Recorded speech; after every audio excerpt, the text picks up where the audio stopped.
Hello दोस्तों, good evening. इंग्लिशा पर आपका स्वागत है। एलडीसी के क्वेश्चंस हैं 2012 के। आइए एक एक कर समझते हैं। Sentences are given with blanks to be filled in with an appropriate word. नीचे क्वेश्चन में ब्लैंक दिए हुए हैं और आपको अप्रोप्रिएट वर्ड भरना है।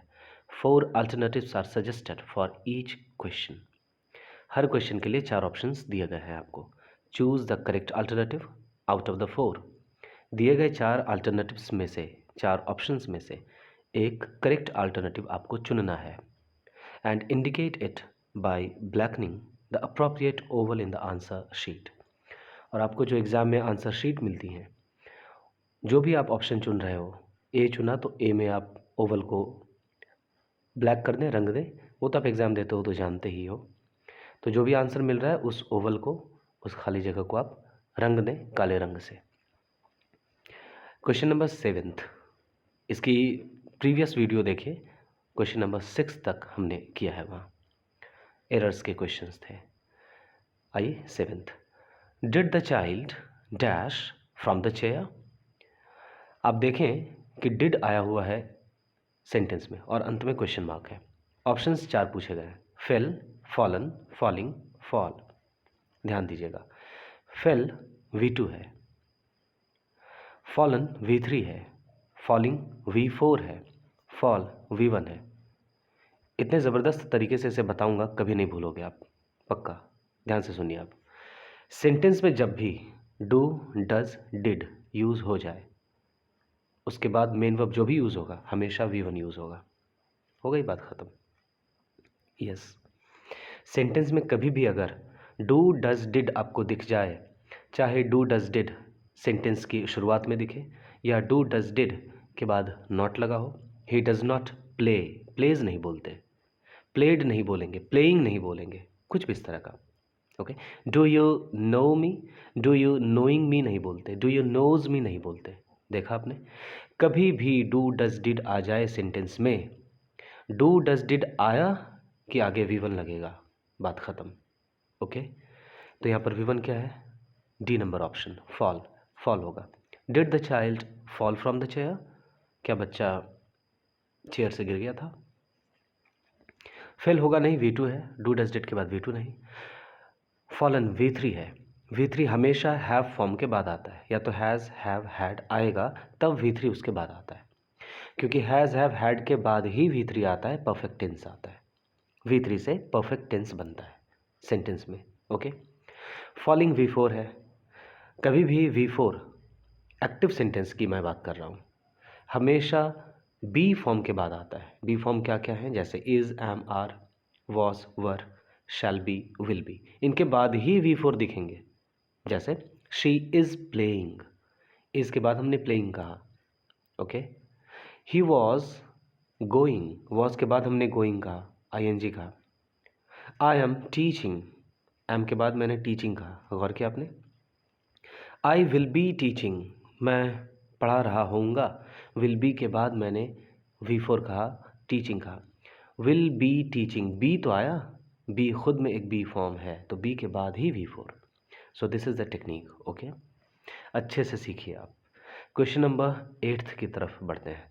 Do you dash to see my collection, तो do you want to see my collection, do you want to see my collection, do you want. Okay, normally हम पूछते हैं ऐसे भी, do you want to meet my brother, do you want to take this, do you want to take this chocolate. कभी भी हम do you want he पूछते हैं। और ध्यान रखें, जब आप कोई चीज़ इच्छा जाहिर करने के लिए बात करते हैं तो हमेशा वॉन्ट लगता है। ओके, लाइक नहीं होगा। डू आ चुका है तो केयर्ड और गॉट तो ऐसे ही कट गया, छट गया, क्योंकि केयर्ड और गॉट दोनों V2 है और डू के बाद V2 होना नहीं है, V1 होना है। बच्चा लाइक एंड वांट दोनों ही V1 है। लेकिन do you like to see my collection, do you want to see my collection, आमतौर पर हम वांट की बात करते हैं, do you want. Okay, next question है क्वेश्चन नंबर 9, इसे हम ध्यान से समझते हैं। After initial setback all dash programs were successful due to the initiative of the new dynamic team. अब यहाँ ऑप्शन है आपके पास consequent, subsequently, consequently, subsequent. Consequent मतलब होता है परिणाम स्वरूप, ओके, रिजल्ट के मुताबिक, ऐसी बात। और कंसिक्वेंट एडजेक्टिव है, कंसिक्वेंटली एडवर्ब है। ध्यान रखिए ऑल के बाद डैश है, उसके बाद प्रोग्राम्स वर्ड लिखा हुआ है। प्रोग्राम्स वर्ड अपने आप में एक नाउन है, तो नाउन से पहले नाउन के बारे में विशेष बात करने के लिए विशेषण आता है, यानी एडजेक्टिव आएगा। तो कंसिक्वेंटली एंड सब्सिक्वेंटली दोनों ही एलिमिनेट हो गए, क्योंकि ये दोनों ही एडवर्ब है। एडवर्ब के बाद नाउन नहीं आएगा, एडजेक्टिव आना चाहिए नाउन से पहले, यानी ब्लैंक में एडजेक्टिव भरेंगे। अब बचता है कंसिक्वेंट या सब्सिक्वेंट। तो इनिशियल सेटबैक है ना, शुरुआती की बात है, तो शुरुआत के बाद अब क्या, तो बाद मैं कह रहा हूँ कोई चीज़ शुरू हुआ उसके बाद किसी बात की बात होगी, प्रोग्राम्स उसके बाद हुए होंगे। तो कंसिक्वेंट तो परिणाम स्वरूप, सबसे अंत में, आखिर में नहीं, बल्कि इनिशियल सेटबैक के बाद। तो बाद की मीनिंग सब्सिक्वेंट से आती है, कंसिक्वेंट से नहीं। तो यहाँ पर सब्सिक्वेंट होगा, जो कि एक एडजेक्टिव भी है, और इसके बाद नाउन आ ही रहा है, तो एडजेक्टिव के बाद ही हमें नाउन चाहिए था।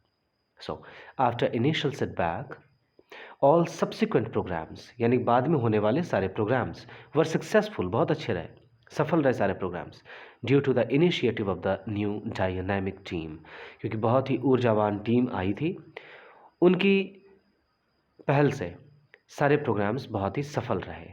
ओके, चूँकि इनिशियल सेटबैक शुरुआती दौर में ही थोड़ी मुश्किल आई थी सारे प्रोग्राम्स को शुरू करने में, तो वो एक परिणाम के तौर पर, वो एक लेसन के तौर पर टीम के पास सारी बात थी। ओके, उनके पास एक अनुभव था, एक्सपीरियंस था कि उन्हें सेटबैक मिला था, उन्हें फेल्योर मिला था, उसके बाद के सारे प्रोग्राम्स अच्छे रहे। तो बाद के ना, यानी subsequent. So subsequent is the correct alternative here. Question number 10th, he dash his living by hard work, वो अपनी जीविका बहुत ही मेहनत से कमाता है। ध्यान रखिए, हम लाइविंग को अर्न करते हैं, लेकिन ब्रेड को विन करते हैं। अगर यहाँ ऐसा रहता ही डैश हिज ब्रेड, तब लिखते he wins his bread.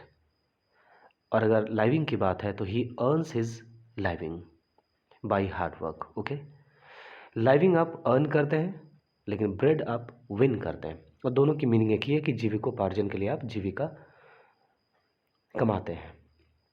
Okay, सो यहाँ पर अर्न्स होगा, he earns his living by hard work, बहुत मुश्किल से, बहुत हार्ड वर्क से वो अपनी जीविका चलाता है, जीविका के लिए अर्जन करता है। Bread is usually made dash wheat, बहुत अच्छा क्वेश्चन है, ध्यान दीजिएगा। आपको लगेगा कि bread is usually made of wheat, made के बाद ऑफ लिख दें, यानी कि ऑफ, ओ एफ जो लिखा है, लेकिन नहीं, गलत है। मेड फ्रॉम समथिंग होता है, something is made from something, या something is made out of something. जैसे आपने लकड़ी से कुछ बनाया, तो मेड आउट ऑफ वुड कहेंगे, या मेड फ्रॉम वुड।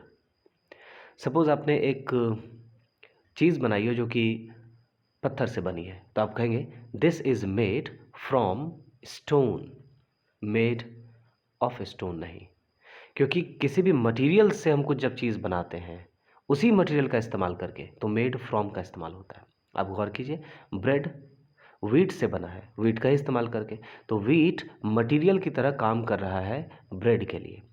तो when something acts as a material for something, we use made from something, या मेड आउट ऑफ समथिंग। या हम और स्टाइलिश वे में कह सकते थे, bread is usually made out of wheat, एक ही बात है, या मेड फ्रॉम व्हीट। तो जब आप मेड फ्रॉम समथिंग करते हैं, इसकी मीनिंग है आप कंस्ट्रक्ट करते हैं किसी दूसरी चीज़ को, आप बनाते हैं दूसरी चीज़ को, उस पहली चीज़ को मटेरियल की तरह इस्तेमाल करके, उसी चीज़ का इस्तेमाल करके, तो मेड फ्रॉम होगा, ये ध्यान रखिएगा। So thank you so much यहाँ तक हमारे साथ रहने के लिए। शेयर कीजिए, अच्छे स्टूडेंट्स तक, ज़रूरतमंद स्टूडेंट्स तक ज़रूर पहुँचाइए। ये एक बहुत अच्छा चैनल है, इंग्लिश आपको आपके घर जैसा लगेगा। थैंक यू सो मच, बने रहें, and please subscribe to this channel, it's your home.